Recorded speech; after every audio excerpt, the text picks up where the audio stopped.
Hey, this is Gurds Hundal, and welcome to the Inner Light Project. This show is for anyone who's wanting to lead a happier, healthier, and enlightened life. Create more self-love, inject more joy and abundance into their daily life. Join me for inspiring interviews and spiritual topics so you can shine your inner light. Hello and welcome to another episode of the Inner Light Project. My name is Gurds Hundal and today I'm just so grateful to share this episode today, and it's all about the power of sobriety. Now this one's quite special because it's actually my own journey of how I became sober. I'm actually sober 11 years this month. I'm just so grateful for this journey, and also the theme of this month is all about sobriety. So there's actually 2 episodes before me that are talking about their journeys of how they became sober and why it's so important to become more mindful about how much we are drinking and how much we are not allowing ourselves to receive the medicine from within. Now, as I said, this episode is all about sobriety and my own journey, but also this week is a powerful moment as well because it's the full moon. It's the full moon in Virgo, so it's all about letting go of what no longer serves us, allowing ourselves to just really let go of anything that is holding us back from being our powerful, authentic self. So yeah, as I said, that this episode is all about my personal journey. So it's been 11 years since I last drank alcohol, and the reason that is because alcohol was not a good way. Alcohol was holding me back. Alcohol was a way to numb my emotions. It wasn't allowing me to be my best self. And so back in 2013, gosh, sounds like a long time ago, I decided to make the decision to quit alcohol. It was only supposed to be for a month, which led then to 6 months, and now here we are 11 years. And the reason that happened was because I decided to go on a date with somebody that I went to university with in my first degree. And we'd both decided the first half of the date he was going to take me somewhere, and the second half of the day I had decided where we were going. And so as I was about to head out, I felt really nervous, which is not like me. I've always been quite confident in my own skin, and I suddenly felt nervous about the date. And so I decided to reach out for a glass of wine, and I noticed myself going, that's a bit strange to be drinking this by yourself. And so I actually poured the glass down the sink and the whole bottle, and I realized something's not right here. And I'd already known that I was using alcohol as a way to numb my pain. And so I went on the date, and then later on I had a drink with them, and I realized that it wasn't a healthy situation for me anyway. So already my body was telling me that the person and what I was doing was not healthy for me. But back then I didn't understand it fully the way I do now. And I understand energies and entities and why it's so important to understand your surroundings and your environments and the power of our inner light. And so, yeah, after that, I decided, let me just have a week of not drinking. I didn't tell anybody. Then I did a month. And then I shared that with a close friend of mine. And I went on a night out with her and her friend at the time. And she thought it was funny. She's like, you can't last for a week. And I was like, okay. And she had changed a lot since I'd known her before. And then she tried to pour a drink down my throat, and I had to push her away. And that was the journey of also me stepping back from people that I knew who didn't respect my boundaries, who didn't respect my choices in life. She thought it was funny. I did not find that funny. And actually our friendship kind of dissolved a few months later after that. And it was quite sad looking back, but also I couldn't be around an environment that did not respect my decision, and it was all about alcohol. You know, when somebody makes a decision about quitting drinking, it's not something that they're just like, oh yeah, I've just thought about it. It's something they've really sat with and realized, actually, maybe this is a shift for me and I need to transform a part of my life. And so as I started to transform my life, I'd already started being on this journey of doing the inner work. And actually in 2012, I was made redundant. I had a cancer scare, and this was all around my 25th birthday. So when I started in 2013 of February, that was my transformation again. It was like, I don't need alcohol to have a good time. I'm actually quite silly anyway. And so I remember going on nights out with a few friends whilst being sober in the early stages. And I'd be dancing around, being silly. And then people would come up to me and say, are you drunk? And I'm like, no, I haven't had a sip. And they'd like, prove it. So I'm like, smell my breath. And they're like, oh, that's so strange. I'm like, no, I just don't need to have alcohol to have a good time. And it was really confusing for them because obviously the environment that we had lived in or whilst growing up in, only silly people would do something, only drunk or silly people would do something like that. And I was just being free, and they couldn't understand that I didn't need alcohol to just be my authentic self. And so, yeah, that led up to that journey. But also I was on this deep journey of a spiritual awakening. I was looking at patterns of my life, what had happened to me. I'd also looked at, started to look into why I lacked self-love, how to love myself. And slowly I was starting to understand about boundaries and protection. So at that stage in my life, quitting alcohol was a blessing because it wasn't serving me. And also I was using it to numb my emotions. Growing up, I didn't have a support mechanism to share my emotions because I grew up being told that we don't share anything, because if you share something, somebody will take advantage of you. And I look back and think, actually, really, if you don't have no connection to your story, nobody can take advantage of you. But this is a mentality from the older generation where they keep things private and they don't share things. Okay, yes, some things we don't need to share with everybody. But if we think everything has to be a secret, then that restricts us when we're emotional or we're sad and we need a support mechanism. And so, yeah, I realized that it wasn't serving me. And I noticed that I started drinking at a young age, before the legal age, because back then you could get away with it in my time. And I started using it as a way to numb my emotions. If I was upset or angry about something, I would turn to alcohol. I would secretly drink it, and it wasn't right. I did go through a lot growing up, but, I didn't really need the alcohol. But at that time, I didn't really have a support mechanism to share how I was feeling or what I was feeling. And, with friends, they were always like, you're so happy. But inside I was a hot mess. But I was that person that listened to everybody else's problems, except I wasn't getting support myself because I didn't know how to receive support. I just learned that you just help everyone else. Like, who am I to have support? I don't deserve support. Why should I have support? And so that was something I had to really unlearn as I went on my deep spiritual growth. And so, yeah, I noticed as I got older, if relationships didn't work out, somebody passed away, I was having some issues at home, or with friendship circles breaking down, alcohol was the way for me. And so even at university, having competitions, I was the person that would, jokingly, be silly and drink do competitions and have lots of shots with friends. I can handle my drink. I'm a strong woman. It's really strange when I look back. Like, why would I want to damage my body to prove a point to somebody? That just sounds so stupid to me looking back now. But, that was a journey that I had to go through. That was a lesson that I had to learn. And I have compassion for myself for going through that journey anyway.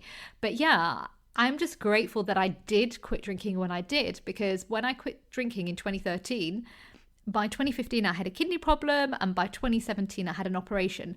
Had I not quit drinking previously, I would have not had a kidney right now. So there's always a blessing as to why we do what we do. There's always a blessing as to why our soul and our body says, we've got to shift something. And, it's not just actually my 11-year anniversary of being sober. It's actually my 10 years anniversary of being a vegetarian, 4 years being vegan. And I did once do 1 year of being chocolate free, but that didn't last too long. That will take time. I'll have a sweet tooth, I have to admit. But it's also the month where I lost somebody that was very close to me of 17 years. So it's actually on the same day, which is the 7th of February. And the reason I did that was as a reminder, but also to honor him as well, because this person was very close to me at that time. He was the love of my life. We planned to get married. Unfortunately, he passed away. And so he was that trigger for me to realize I need to make a shift in my life. Instead of feeling sorry for myself, I need to get up and make a shift. And so that's when I chose to quit alcohol. That's when I chose to become a vegan and a veggie. But again, that wasn't because other people were telling me. It's because my soul was telling me. But also I tend to do things like as a joke. Oh yeah, I'll just quit alcohol for a week, and then, oh no, 6 months, 11 years, here we go. And so that has become my journey. Actually, it's even a more powerful month because it's actually the anniversary of my uncle who passed away 6 years ago, but it's also my 1 year anniversary of leaving my ex-partner. So it is such a powerful month for me. Sobriety is just, for me, I don't even see sobriety about alcohol. I feel it's almost like sobriety of my whole life, just shifting and evolving. And for me, this month is always a very powerful month of letting the past go, People say, oh, December's the month of letting go. But for me, February has always been the month of letting go, shedding the old past, letting the old energy go. And it's almost like a rebirth for me. So this is why I always find this month so interesting, because yes, it's about my sobriety journey, but it's also other parts of my journey that has led me to where I am. And I really honor February, because February has this powerful energy. We're just about to head into spring. It's letting go of that wintry energy. It's that calm, quiet energy. We've been nestling in winter. We're ready for energy of the spring, the rebirth. The plants are regrowing. The trees are having leaves. The sun is shining more. It's such a powerful energy. And as I mentioned earlier, it's also a full moon this week. So on Saturday is a full moon in Virgo. It's a powerful time to let the old shit go. So if there's anything from last year that's been lingering, if there's anything in your life that started in January that you're finding hard to let go, write it down and let it go. Because when we let it go, we allow new things to come into our life. We allow creativity to flow. We allow abundance to come into our life. We allow the magic to begin. But we have to allow ourselves to let go. We have to allow ourselves to feel, deal, and heal our trauma to set ourselves free. So when I really felt in that I wanted to quit alcohol, it wasn't just something like a whim. Yes, it started off as a joke, but it became something more deeper than that. It was a connection to myself. It was a connection saying, I respect myself. I respect my body. I respect my journey. I respect who I'm becoming. And I'm taking my power back. You see, when you quit alcohol, you take your power back. When you allow yourself to listen to that medicine from within, my gosh, your life will shift. It will transform. You will no longer need validation from the outside world. You'll no longer need someone to come and save you or fix you. You just listen to that magic from within. Now, I'm not saying don't have support, because we all need support. I'm not going to lie. There's times where I need support and connection from my friends and family, and that's absolutely fine. But what I'm talking is about when we can't sometimes make decisions. That's when we need to tap in from within and listen to our intuition, because our intuition will always guide us. Your gut. Think about the time where you've not listened to your gut and gone, oh, why didn't I listen to myself? Because you're too busy listening to the outer world. You were giving your power away. But our gut never lies. It always leads us to the right place. And so I've always done that, where I trust my gut and allow myself to receive. And when I didn't, I'd always go, why didn't I do that? And it's always a reminder. Like, I don't know if you've had that, where you go into a shop and you're like, do I need that? No. And then you leave, and then you get home and realize you actually ran out of it. And you're like, oh my God, why didn't I buy it? That's you not trusting your gut. And I've done that so many times. I've learned, okay, I'm not just thinking about that for the sake of it. There's a reason why I've gone into that aisle, and there's a reason why I'm looking at that thing. It probably means that I need it. And so I always trust that. And every time I haven't trusted it, I've had to then go back. But again, going back to the power of sobriety, yeah, I really did use it as a numbing tool. Now, so many people use alcohol as a way to numb their emotions, and I know I did. But also, it's not just the emotion, like using alcohol. There is drugs. People use, cigarettes. There is people use food as a way to deal with their emotions. But also, people use ayahuasca, which is something that people go and get done a lot of the times in the Amazon rainforest. They have it once and then they become addicted. Now, I'm not saying everybody, but there are people that I've known for the last 13, 14 years, and I've seen them just become so addicted to getting the answers from ayahuasca or having psychedelics, and it gave me this rebirth, and it gave me this idea, and I must take that now, or I must smoke weed, and, and I've seen people do that, but I'm like, do you really need that? Because that's an external thing. When we do the inner work, we don't need the external thing. We don't need the external validation or the external comfort, because the comfort comes from within. Now, I remember on my journey, I think it was in 2013, a friend of mine, we got on like a house on fire. She was all about spirituality. She was a model. She then went in the journey of self-healing and helping people. And she was all about ayahuasca, and she was telling me the journey. And I was like, oh, this sounds exciting. And I was about to go on to it. And then I thought about it. Why do I need something outside to help me work on the inside? And I remember thinking, I'll just do the inner work. And I didn't even know that this terminology inner work, but existed back then. But I knew I'd had to do the work from within. And when I uncovered the darkness within myself, the ancestral, the cultural, the society, familial, patriarchal patterns, my money trauma, my financial trauma, my relationships trauma, you name it, that's when the magic happened. Not from taking stuff, not from taking alcohol, not for overeating and indulging in things. That's what I realized. And people around me who've done ayahuasca, there's nothing wrong with it. And I'm not saying it's a bad thing. But for me personally, I realized I don't need things on the external side to help me heal from within, because the answers lie within. There's a reason why this podcast is called the Inner Light Project, because we all have a light from within us. We all have abundance within us. The reason it's called the Inner Light Project, it used to be called Get Inspired with Gurds many years ago, when we were also on the radio, on UK Health Radio many years ago, was because when I woke up from my operation in 2017, I heard inner light, because we all have an inner light. You have an inner light, and when you are putting things into that inner light, drugs, alcohol, other substances, excessive food or whatever it is, you are dimming that light. You are not allowing yourself to receive the medicine. You're actually suppressing the medicine from coming out within you,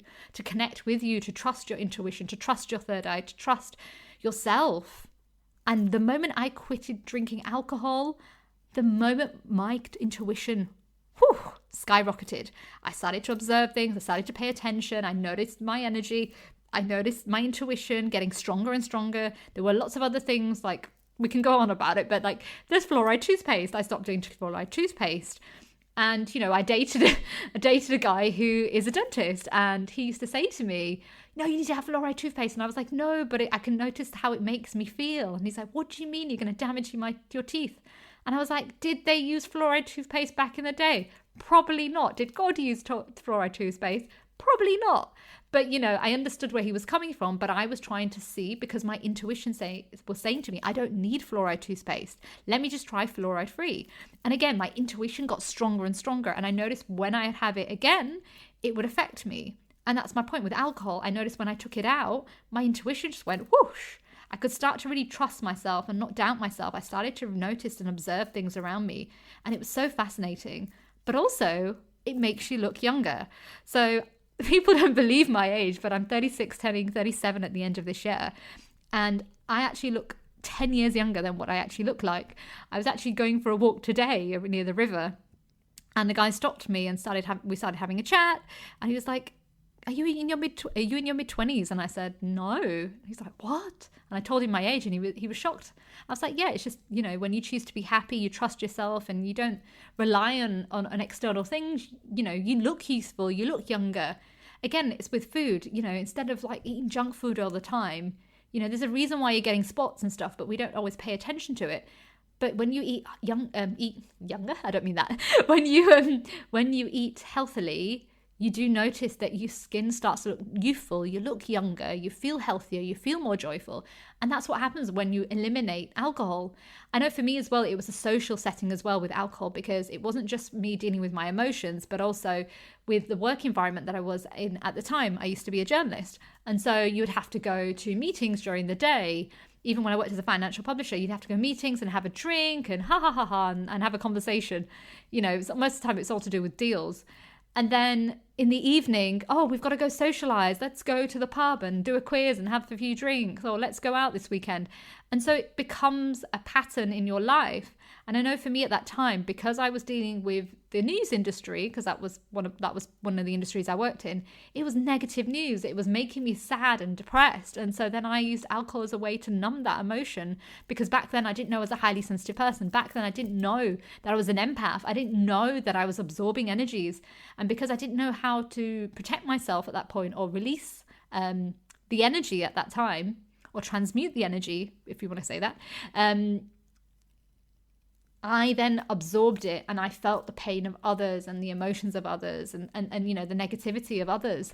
And therefore, that was my way of escaping from feeling what I was feeling, or transmuting the energy.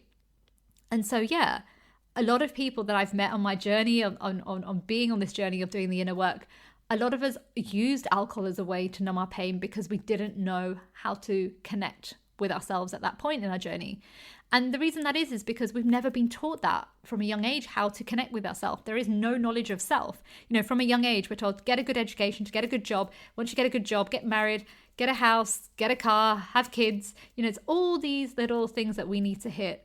And there's absolutely nothing wrong with it. But when that becomes our main obsession and we don't actually have a connection with ourselves, that's why people have midlife crisis. That's why people have quarter life crisis, because I had a quarter life crisis.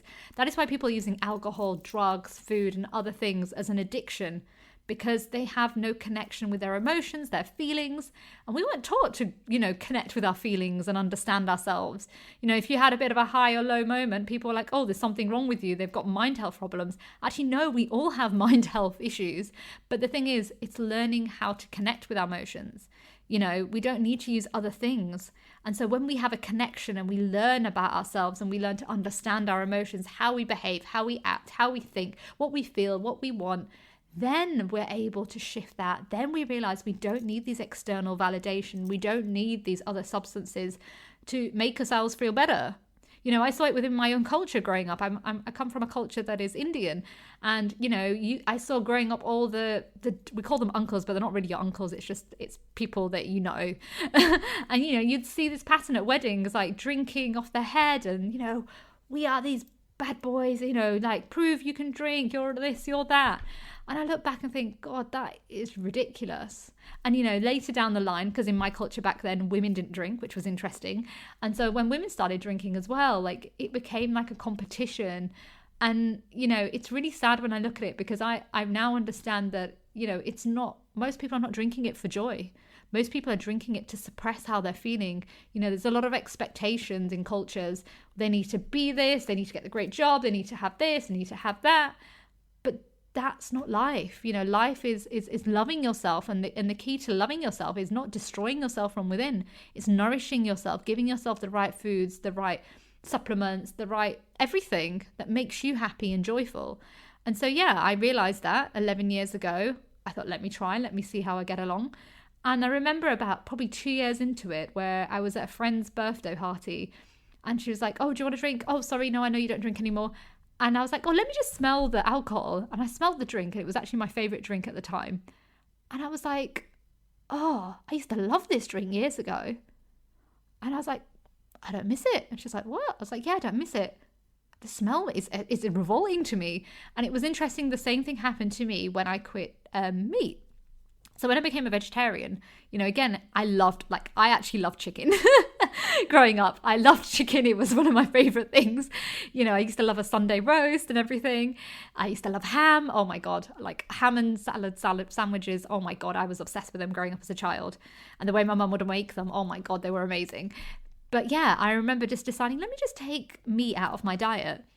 And because I had a lot of stomach problems and issues, which I realized was always making me tired. And so when I went, it was probably about 6 months into it, I went past the meat section in the supermarket and I could smell the meat, and it was actually making me sick. And I was like, oh my God, that's really strange, because I've never had that connection before. And so that's when I realized, that's it, I can't eat meat. Now, I'm not saying that I won't eat meat in the future. Who knows? I don't know where my journey is going to take me. But, it was interesting to see that how my body was rejecting that. So when your body starts to reject things, that's the key to pay attention to, because your body knows before your mind that you need to shift something in your life. So I knew back then that I needed to quit alcohol. I needed to quit meat. Thank God I quitted meat and alcohol, because too much protein in the diet can cause a kidney problem. I already had a kidney problem, but I would have damaged the kidney. I wouldn't have been able to save the kidney that I needed to. So it was all a blessing in disguise, which I didn't even know back then, which it just blows my mind how my body knew before my mind did. But that is the power of connection. And once we listen to that, animals listen to that all the time. Dogs listen to that all the time. Animals in the rainforest, they know when things are about to happen. They know when an earthquake's going to happen. They can sense danger miles away from. And we can do that too, but the difference is we haven't connected to self, because we are using substances like alcohol, which is holding us back. And so as you let go of alcohol, and when you choose to, your body does become sensitive. You do become more aware of your environment and your surroundings. You do notice how people treat you as well when you decide to quit drinking. And on both the episodes that I had with the people previously on the show, we all said the same thing. It was just interesting how that the moment we quit drinking alcohol, people got offended, which we thought was very strange. Like, it's a choice that we're making. We're not telling the other person to quit alcohol, but they're kind of looking at us like we think we're better than ourselves, and that's not true. And it's the same becoming a vegan. I remember how people reacted when I said I was a vegan. Oh my God, like giving me a lecture about veganism and stuff. And I'm like, well, I'm just going to see how it goes. You know, I'm not one of these people that will lecture you about things, you know, because I don't believe in that, because everyone's journey is different. You know, if you're meant to quit drinking, great. If you're meant to, great. You know, even this episode, I'm not saying for you to quit, but I'm just saying have an awareness as to why you're doing it. If it's just for a celebration reason, if it's for, you know, enjoyment, that's great. But if it's because you're numbing your emotions, then I would pay attention to that as to why you're doing it, because there's something deeper that you need to learn about yourself. There's something that is telling you that that's not right, and we really need to tap from within. So that is the reason why I'm sharing this, is because I want you to understand as to why you're doing what you're doing. Now, yeah, going back to the vegan judgment, you know, I wasn't going out and saying, do not eat meat, you know, oh, that's disgusting. You know, if somebody asked me a question, I would share, but I would never go out my way, because most of the time people that are lecturing other people about things actually stop doing it themselves. I always find that really fascinating, and I've seen it around me many times. But, you know, your journey is yours. Yours is your unique journey, your connection with your higher self. So trust that. My higher self was telling me for a long time to quit alcohol, and it took me going back to that date where I was scared to actually go on that date with that guy, that I needed a glass of wine, was the sign of the universe saying to me, that's not right. Obviously, I didn't understand that energy back then, but it was by trying to protect me, saying maybe you shouldn't go to that date either. But I didn't understand that bit. But what I did understand was the alcohol bit, that something was not right for me, and I needed to shift and change this. And, you know, even just the other day, I was walking around the river where I'm at right now, and I met this guy who was in his 70s, and he was talking to me about his journey. He'd been a businessman, and he decided to change his life, and he's been sober 14 years. And how when he decided to do yoga and, you know, change his life, people around him are saying, you're in a cult, you know, you're full of yourself. And he's like, what? I just chose to change my life, and I have more inner peace in my life than I've ever had before. And it's interesting how society will do that. When you do something a little bit different to what society's doing, there's something wrong with you. And it's because they can't put you into a box. They don't know where to put you. And so even now, even with me, people are like, gosh, who is she? Who does she think she is? And it's like, I'm not full of myself. I don't care. I just know myself. That's the difference. And when you know yourself and know what you want, it scares people. It makes them feel uncomfortable.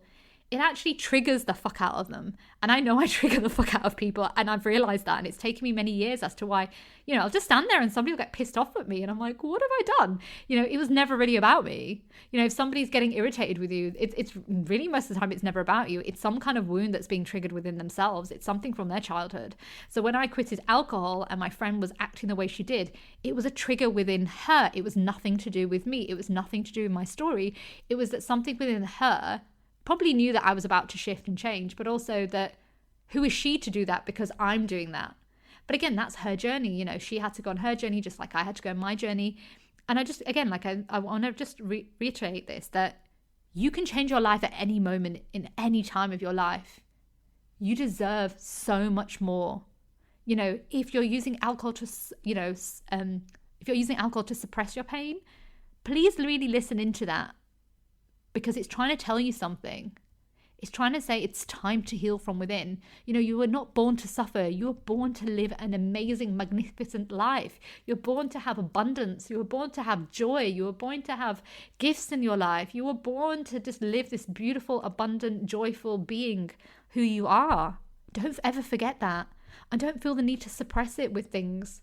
Because when you set yourself free, you enter that joyful state whenever you want to.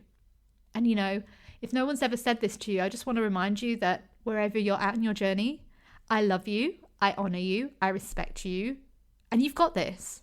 If you're thinking about quitting alcohol, congratulations.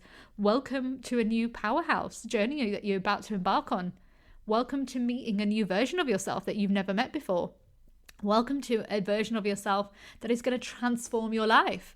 And if you're not on that journey as well, welcome to just listening to this episode and starting to just question things a little bit. That just shows that you're ready to just make some changes in your life. And it doesn't have to be alcohol. It can be any kind of substance in your life. If you're starting to notice how it's affecting you, that's a beautiful shift. I honor you. I respect you. It's so powerful when we allow ourselves to receive that medicine from within and say, yes, I'm ready to shift. Yes, it's going to feel uncomfortable. Yes, people around you are going to get pissed off. Yes, there will be people supporting you. Let the people who support you. And anyone that doesn't support you on that journey, then just take a step back and let them just learn what they need to learn. But it's not your problem. You don't need to explain and, go into depth as to why you're doing it. This is something that is so important to you and magnificent. I wouldn't be sat here for 11 years moving forward saying that I am sober if I didn't hold those boundaries and respected myself, So I just want to honor you on that journey. And also, if you're struggling right now, there are, please do Google places that can help you to become sober. If you're struggling to transform your trauma, you're more than welcome to send me an email at info@gurdshundal.com, and we can have a complimentary call and talk how you can transform your trauma and learn to trust yourself so you can powerfully move forward in your life. You do not need to suffer in silence. I've learned that we do, when we try to suffer in silence, we actually hurt ourselves. We all need support. We all need help. It's natural. We're humans. We're here to have connections. We're here to have communities. We're here to have support. And so if you need any help, please let me know. And if I cannot help you, I'll always support and guide you to somebody that can. Now, unfortunately, that's the end of the show. But before I leave, I want to leave you. Normally I'd leave you with a quote, but I'm feeling a message coming through me today. Trust the process. You are greater than you know. You're powerful than you can even feel. But you are a connection to source energy. You are a magnificent light. You are beautiful. You are bright. You are joyful. You are free. You are a child of universal gifts. Embrace who you are. And don't let anybody tell you anything else. Take care, my sisters. And I'll see you in the next episode. For more information about the show or how to trust your inner light, visit my new coaching program at gurdshundal.com. And remember, stay happy, stay healthy, stay lit.